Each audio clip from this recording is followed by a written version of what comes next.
In the previous lecture, I tried to explain what is action research and why action researches are to be conducted by the teacher or the practitioners. In this portion of the action research, I will be explaining the importance of action research. Second point is why does not everyone do action research, and the third is the limitations of action research. These are the 3 points which I will be focusing in this particular program. Now, let us try to understand that the importance of action research. That action research deals with teachers' problems, but not someone else's problems. See, I am the teacher, I am teaching physics. I might be facing some problem with respect to some of the aspects of physics which students do not understand. Then as a teacher, I have to think of different methods to be used to explain that portion of the topic which students do not understand. So, therefore, it is very much related to the teacher's problem. The next is that action research is very timely, that it can start now and whenever one is ready and provides immediate results. For action research, one has not to wait. One can start whenever one finds a problem and the solution is not there at all. So, he has to find the solution. As I have already explained that in action research, once a solution is obtained, this particular solution may not work in another situation. So, when there is a problem, there has to be a solution, and it is a unique solution which can be applied, which can be used to solve problem in that particular situation. The next is that action research provides educators with opportunities to better understand and therefore improve their educational practices. Now, everywhere people talk that today's education is irrelevant. The students coming out of the classrooms do not have the understanding of the subject. Some of the abilities do not get developed during the process of their education. Now, normally a student stays in a school for 12 years. If you add 2 years of their preparatories, then it is 14 years. Now, in these 14 years certain abilities must be developed, but they do not get developed. So, therefore, the teacher educators or the educators are interested in finding the solutions of such type of problems. Another is that as a process, action research can also promote building of stronger relationship among colleagues with whom teachers work. I have already said that in action research, the teacher himself is doing some activity, but in this one he can take the help of any one of his colleagues. And in reality, if he feels that he should involve the colleagues and both simultaneously do something or teach a particular topic which can be better understood by the students. So, it requires collaboration. So, it is collaborative teaching, a collaborative research, and he can take the help of anyone. The colleague does not mean that a teacher teaching in the same school or in the same college. Colleagues are those who are the teachers. They may be teaching in other colleges or they may be teaching in other schools.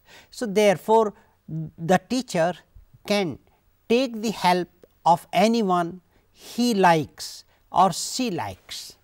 Next is that action research provides educators with alternative ways of viewing and approaching educational questions and problems, with new ways of examining on educational practices.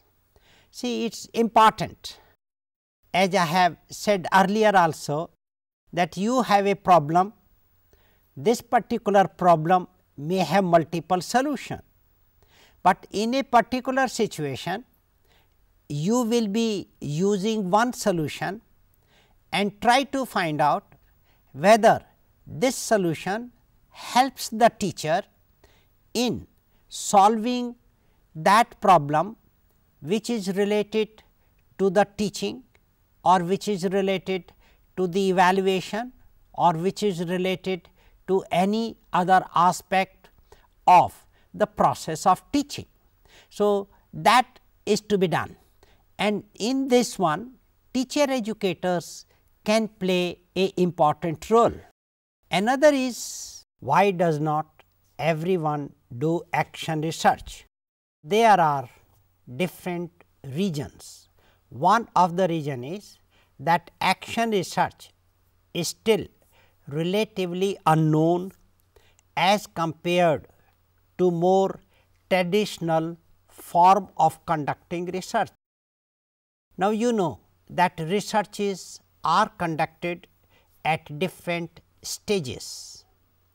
In some of the disciplines, the teachers, they ask student to conduct research at master's level. At that point of time, the main focus is to give training to the students as how to conduct a research, as it is a systematic one. Now, people also do research at doctoral level. Some of the people, they do research at project level by getting funds from different agencies. So, the more concerned, the more focus has been in the traditional way of doing research. Not many people do conduct action researches, and at different places even the training in the conduct of action research is not given. Most of the people, they try to train people in conducting the research. Second is that action research is more difficult to conduct than traditional researches. This is because that in traditional approach to the research, the people know the steps, the details are available. Majority of the books written by different authors explain the traditional approaches to the research. There are very few writers who write about how to conduct action research. Even in their writing, there are lot of differences. Some of the writers, they explain the steps of research in a particular sequence. The other people do not agree with those steps and they give their own steps, whereas this is not the case with the traditional approaches to the research. So, that means action research is not too much structured, rather it is unstructured in nature, but it has to be a structured one. Another is that action research does not conform with many of the requirements of conventional research with which one may be familiar. Yes, as I have just now said that the traditional way of conducting research has got well defined steps arranged in some sequence. This is not as far as action research is concerned, but action research should also have some of the steps arranged in a particular sequence, but there may be some steps of the traditional or conventional research may not really fit. That can happen. Otherwise, the action research will also have the steps arranged in a particular sequence, but whatever the literature says, some of the literature they do say that action research is systematic in nature and there are steps which are to be followed in that particular sequence, but some do not agree with this particular thing. Now, another is that action research is less structured and more difficult to conduct. Yes, because the people, those who conduct action research, most of them are teachers, and some of these teachers might not have been trained in conducting research, specifically the action research. So, therefore, they will be following the steps as they understand it, and hence it may look like to be less structured, but in reality there are steps which one can follow in conducting the research, and therefore, it will not be too difficult. Difficult in the sense that the teacher has to find out time, the teacher has to get all facilities of conducting the research in their own environment, and sometimes it is not very easy, because the teacher's mandate is to cover the course in the prescribed time, but action research helps the people, helps the teachers in thinking about the new ways of teaching, and that they can only do if they conduct action research. Another is that because of the lack of fit between structured research requirements and the process of conducting action research, one may find it more difficult to write up the results. Yes, in the traditional research it is very structured.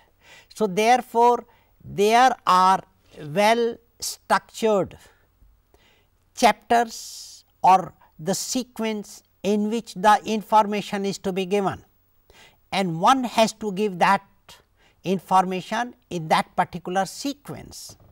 All researchers, they know that their chapter 1 is this, and in that they have to give this information, but in action research, in reality such type of structure exists according to some of the authors, whereas it is not so according to some of the authors, and the reason may be one, that the teachers are not well trained in conducting the research and further in writing the outcomes of the research which they have conducted. Another is the limitations of the action research. Even the conventional research also has lot of limitations, and that is why some of the time people say that these days the quality of research is low. So, that low might be because of some constraints or because of some limitations. Now, the limitations of action research, one is lack of time, because this has to be conducted by the teachers in their classrooms. So, therefore, there is a lack of time. The teacher sometimes find it difficult, as they have to complete the content in the prescribed time. Another limitation is validity as research. Some of the experts do not consider action research as a research. So, therefore, when they conduct action research, some of the people think, no, this is not action research. As earlier I have said, some people are of the view that it is not well structured. So, that is the another limitation. The third limitation is unfamiliarity with research methods. People may not be really well trained in the research methods, though they may not be familiar with different research methods available. Those people who conduct other researches, they are well trained. So, they are familiar with the different methods of the research. But since action research is conducted by the teachers who might be either graduate or post graduates, and during their graduation and post graduation they might not have been trained in conducting research, and therefore, they may not be aware about different research methods. So, due to this limitation, sometime the action research quality may not be as it is desired.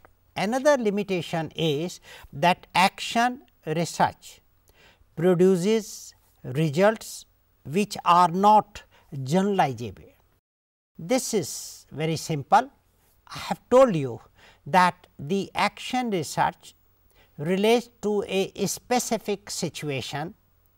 Because of this particular situation, whatever the results a teacher obtains, a teacher gets, these cannot be generalized, because generalizability requires that whatever the sample that you take, this particular sample should represent the population. Since in action research a particular class may differ from another class of another school, sometime even a class 9th A may be very different from class 9th B of the same school.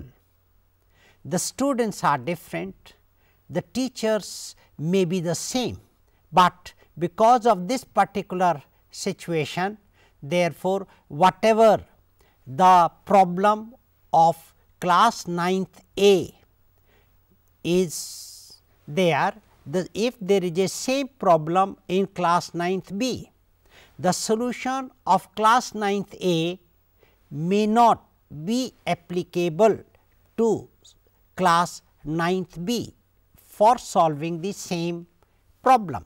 So, therefore, the utility of action research is too narrow. So, from action research no generalizability can be done. This is very important. Another limitation is that representations of the process of action research may confuse rather than enlighten. This is important, that as I have said, that process of action research if it is systematic, then there is little scope of confusion. But since action research process does not involve well defined steps arranged in a particular order many a times. So, that is why there is likely to be some problem. So, what one should do is one should try level best to go in a particular situation, so that the reader can understand. And when one writes the action research report, he should or she should write it in so systematically that another teacher, if reads, can understand. Another teacher may not use it as it is, but he may get some hint. Another is that the rhetoric of action research may be confusing or in contradiction with the main principles of process. This is another important point, and it is because the action research sometimes is not systematic. Different people try to do it differently. So, it is the outcome of that. Thus, in this particular part, I tried to explain the importance of action research, and another point I covered was why everyone does not do action research and what are the different limitations of action research. In the next program or next lecture, I will be talking about the different steps which one can follow in conducting action research.